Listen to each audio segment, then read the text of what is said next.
आता सविस्तर बातम्या। आधीच प्रदूषित असलेल्या चंद्रपूर शहरात हिवाळ्यात पुन्हा प्रदूषण वाढले आहे। विशेषतः चंद्रपूर महाऔष्णिक विद्युत केंद्राच्या संचातून बाहेर पडणाऱ्या राखेमुळे प्रदूषण वाढल्याची गंभीर बाब प्रदूषण नियंत्रण मंडळाच्या आकडेवारीतून समोर आली आहे। सूक्ष्म धूलिकणाचे वाढलेले प्रदूषण आरोग्यासाठी धोकादायक आहे।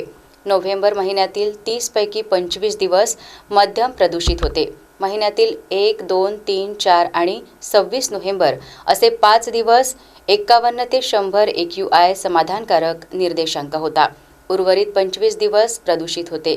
समाधानाची बाब म्हणजे 301 ते 400 AQI अतिशय वाईट आणि 401 ते 500 AQI निर्देशांक हे धोकादायक प्रदूषणाचे मानले जाते। हे प्रदूषण येथे आढळले नाही।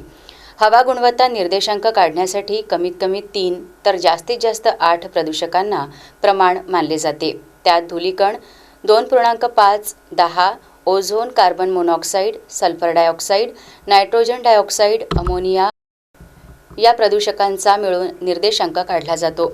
वाहनांची वाढती संख्या, त्यातून निघणारा धूळ, रस्त्यावरील धूळ, कचरा ज्वलन, बांधकाम, स्थानिक थर्मल पॉवर उद्योग इत्यादी अनेक कारणांमुळे अलीकडे सर्वत्र प्रदूषणात मोठी वाढ झाली असून त्यातून आरोग्याच्या अनेक समस्या निर्माण झाल्या आहेत।